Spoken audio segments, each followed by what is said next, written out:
Sent him for an hot dog. Sent him for what? An hot dog. So, and just like that, Kalvin Phillips is out on loan once again, and this time it is to newly promoted Ipswich Town. And not gonna lie, I do not know what to make of this move. It came out absolutely nowhere. I was on my way to work this morning, and I saw the rumours about it, and I was like, okay, that's a bit strange. I couldn't imagine him dropping that far down. But bam, here we are. Looks like he will be going out on loan to Ipswich for the season, and I really don't know how to feel about it. From a City point of view, it means we now need to get active in the market, because we are now 2 attackers down, because we're without Alvarez, who we've sold, and obviously Oscar Bob broke his leg yesterday, which was very unfortunate. And we've also a 6 down. Well, I say we're a 6 down. Before today, we had a 6 and we had half a 6, so we had a 6.5. Now we've just got a 6 because we've lost the half, which is obviously Kalvin wasn't going to play anyway, but he was there as an emergency backup, and now we've got no one. We've got Kovacic, but Kovacic isn't Kovacic can't play the 6 role very well. That's my unpopular opinion. He's not a good 6 at all. So we definitely do need to get active in the market now. But before I go any further in this video, please leave your comments down below. Leave your thoughts about what you think of Kalvin Phillips moves to Ipswich. Is it the right thing? Is this going to finally get his career back on track, or is he going to fail once again and prove that he's no longer able to play at the Premier League level? Please do let me know down below. Also, let me know down below what you make of City's window so far, who you think we should sign, and who you think should what we should do about the Oscar Bob injury situation. Should we sign somebody else to compete with Savio, or should we potentially just look to the academy again and promote another youngster? Let me know down below. Obviously, like the video if you enjoy, and subscribe to the channel if you haven't already. We've been getting a lot of good support recently, and I really do appreciate it. So please do try and get us to 500 subscribers by the end of the year. That would be amazing. That would be fantastic. And also, if this is the first video of mine you are watching, please do check out the rest of the videos on the channel. You will not be disappointed, and it might even further encourage you to subscribe to the channel. But with all that being said, let's get back into talking about Phillips, because he's a strange player. He's a very, very weird player. He came to City, was here for 2 seasons, well, a season and a half, won the treble, won 2 Premier League titles, and you can't say that his time at City was a success. Because it wasn't successful for him. Yes, he won trophies, but he clearly wasn't happy. It wasn't successful for the club because he didn't play enough football and wasn't good enough. And it's just it hasn't worked out for anyone. And I've got a worrying feeling that with him going out on loan again, we're falling into the same trap that we did with Cancelo, where we're just going to keep loaning them out because we can't find anyone that wants to buy them on a permanent, but they clearly don't want to play for the club. They're clearly not happy at the club, or not good enough at the club. In Phillips' case, he's not good enough to play, and he also doesn't want to play. Whereas Cancelo is definitely good enough to play for City, but he burnt that bridge a while ago, and I don't see him playing for City again this season. But yeah, and I just don't think, unless he's exceptional for Ipswich this season, which I just don't see happening. If you don't look good in the City team, and then you don't look good in a mid-table West Ham team, are you gonna look good in a team that's just been promoted to the Premier League and don't have a Premier League team? I can't see that personally, and I think if Phillips fails at Ipswich, he's no longer a Premier League player. He can't be classed.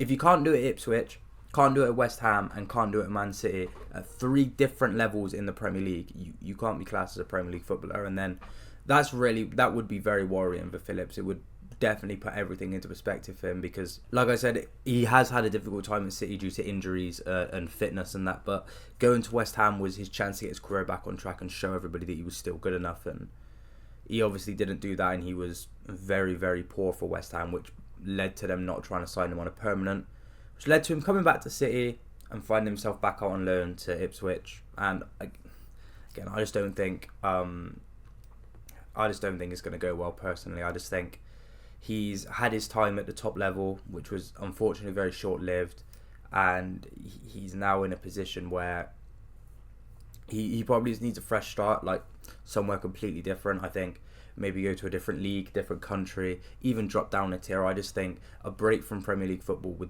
definitely benefit him. And again, I personally think he should go abroad, a break from Premier League football, a break from English football, a break from the English media. I think it would do him the world of good. Because obviously, especially being someone that signs for City for a considerable amount of money, you're gonna have the spotlight on you. Look at Grealish, look at Sterling. You have the spotlight on you, and when things are going good, it's good. But when things are going bad, it is tough.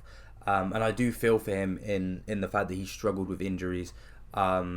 He's struggled by not feeling wanted at City and felt disrespected by some of Pep's comments.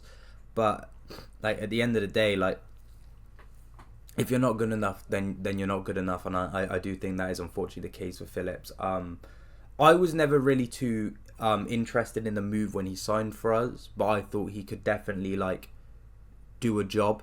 But obviously it hasn't played out that way, and I do feel really bad for him because I've got nothing against Phillips. I just don't think he was ever good enough to play for City, and I think it knocked his confidence when he did get the chance to play for us and he wasn't playing very well, which led to his confidence being knocked, and him going into West Ham with low confidence clearly didn't work for him. So hopefully that he can keep his head held high coming into this Ipswich move and give it his all and put up a successful season to his standards and Ipswich's standards, and hopefully get a move away. I think that's what everybody wants. Everybody wants a permanent move away. City want to make some money back. Phillips wants to be somewhere where he's going to be one of the main men and be able to get regular football and put in good performances. And realistically, City fans want to see Phillips do well, and unfortunately, again, that's not going to be at City, which is unfortunate, especially given the situation now that, like I said earlier, we've literally just got Rodri in that 6th position, so it means that we have to get active in the market now, because he can't play every game this season like he has the last 2 seasons, and I just don't think Kovacic is good enough in that 6th role to deputise for him when he's not available. So City have to have something lined. If we're letting Phillips go on loan again, then we have to have something lined up in the market to bring someone in, because if we again start the season, which we are going to start the season because we're not going to get a 6 in by Sunday, but if we end the transfer window without signing one, then we are in serious trouble. Like I said about Liverpool in that video where I said if they didn't start making signings, they were in trouble.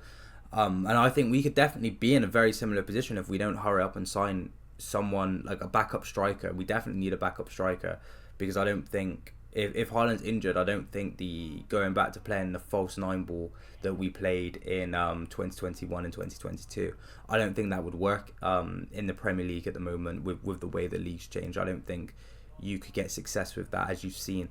All the teams that have had recent success, obviously in the league, it's only been City, but all the teams that have performed well in the league have an out-and-out 9 that scores goals. You look at Watkins, you look at Isak, you look at Solanke, you look at all these players that have had success in the league, they're out-and-out number 9s, and I think that's, again, why Liverpool and Arsenal couldn't win the league the last 2 seasons, because Haaland was that difference maker, because City had an out-and-out 9 that will score you goals. And I just think if we go back to playing the false 9 ball, if Haaland unfortunately gets injured, I just don't think it would have the success it did like 2-3 years ago. So we definitely need to find a backup striker from somewhere. I don't know where that will be. Obviously we then need to find a backup 6, which we've been needing to find for 2 seasons now, and I think it is getting quite kind of embarrassing that we haven't picked one up, and the market for the 6 isn't great at the moment. A lot of them are going to be expensive because a lot of the big teams need one. You look at United definitely need to start looking at one if Casemiro, because Casemiro is not going to be around forever, and he's already started to show that he was declining at the end of last season. You look at Liverpool, they don't actually have one. They've got their stopgap solution in Endo, but that's obviously not the greatest. Obviously Arsenal are fine, and City are fine when you actually look at it in a first team perspective, but if you actually look at the depth and you look at the bigger picture, we definitely do need to go sign someone, and it's not going to be cheap, unfortunately. That's what I'm kind of glad that we got a healthy chunk of money for Alvarez, because it just makes the board potentially more likely to spend, especially with how much profit actually came from that deal. I think we should be fine to reinvest some of that money into a 6, and then hopefully the rest of that money we might have left over into a striker, because we've obviously got tournament prize money, we've made other sales, like we've got money to spend. We obviously have money to spend, even in the restrictions of the financial fair play rules. We have money to spend, believe it or not. We are working within the rules at the moment anyway. You know, whether we were in the past, that's, you know, up for the league to decide in the court dates that are coming up soon actually. But yeah, as I was saying, backup six needed, 100% needed. That is first on the list, and then second, literally only just under it, backup striker. 2 backups, all we need. Maybe even bringing a winger on loan potentially, if you don't want to overload Savio's game time, because we obviously with Bob being injured, and you know, I want to see Savio get a lot of game time, but like he can't play every game, and at the same time I don't really want to see Bernardo Silva play on the right wing. I just don't think he's very effective off the right anymore anyway. I think in the last 2 seasons he's very much, well, in the last season should I say, he's very much dropped off from his like threat level down the right. So I definitely think that needs to be looked into depending on how long Bob's out. I've heard that he could potentially be back by the before the end of 2024, and then I'm seeing other reports saying that he'll be out for 7 months. So when we get like a clear time frame on his injury and recovery, then I guess we can look at that a bit more later. But definitely 6 and a backup striker are definitely needed. And for both of those, I don't really know, because a lot of the names that you think of in this market that teams are looking at, they're all people that would be the main man they would start. And that's the issue we find ourselves in. Who wants to sit on the bench? Because Alvarez clearly did not want to sit on the bench, and he was the perfect backup striker. Say what you will about him being a starting 10, but as a backup striker, he was exceptional and one of the best there was. But unfortunately, it wasn't enough for him. He wants to be the main man. He wants to be the franchise player at Atletico Madrid. That's what they're giving him. He's the main man over there. And, you know, I wish him all the best. But yeah, it's finding someone that will be happy to sit on the bench. I'm hearing people say we should go in for Tony. And I'm thinking, if Tony's not happy being the main man at Brentford, is he really going to want to sit on the bench at Man City? Tony's an egomaniac, right? That's his thing. He's got a big ego, and that's kind of why he's successful, because he's so confident. You look at his penalty against Switzerland in the penalty shootout. That's a man oozing with confidence. That's a man very, very confident in himself and confident in his ability. Would someone with an ego like his and confidence like his be able to handle sitting on the bench for long periods of time? No, not really. So I don't really understand where the suggestions for Tony are coming in. And everywhere else I look, I just think they're not as good as Alvarez. A lot of these other people that would probably be willing to sit on the bench aren't as good as Alvarez. So it looks like in that department of a backup striker, we're going to have to take a step back, which is very disappointing. I think, especially with Alvarez gone now, and even Ferran Torres before he left, both of them would have been exceptional backup strikers to Haaland, but obviously both of them wanted to move on to different things. Obviously Torres always wanted to play for Barcelona, so he went and played for Barcelona, and Alvarez wants to be the main man somewhere. He's went to go be the main man after winning the lot at Man City. You can't really complain. So, you know, let me know down below who you think would be a very good option for the backup striker role at Man City, and also who you think would be a very good backup 6. And also let me know how you think Kalvin Phillips is going to do at Ipswich, because this is a lifeline for his career. This is his last chance. I thoroughly believe this is his last chance, and if he fails now, then it is game over for him, unfortunately. Game over for the Yorkshire Purlo. But, you know, with all that being said, please do like the video if you enjoyed it. It really does help the channel out. Share the video with your friends if you think they'd enjoy my content, because, you know, the more people see these videos, the merrier. And subscribe to the channel if you haven't already. Your support is very much appreciated. And again, like I said, if it's the first video in mind you're watching, please do check out the rest of the videos on the channel. You'll get 2 linked at the end of me finishing this sentence, with one of them being about how West Ham are the most scary team in the Premier League right now, and the other one should be me talking about why Kyle Walker's the worst captain in the Premier League. But stay a few more seconds longer to find out if I'm correct in that guessing. But anyway, with all that being said, I've been Nathan. I'll see you in the next one. Peace. Shut down cases. They belly dots to the can't see faces. Chasing the bad guy chase it. You don't wanna be the one like Ace and like G-Takes and turn them out wasted. Aye, tell a bad bitch come break it. Body come mad, come shake it. Shit then, get back to the basics. Bro, done shut down cases. They belly dots to the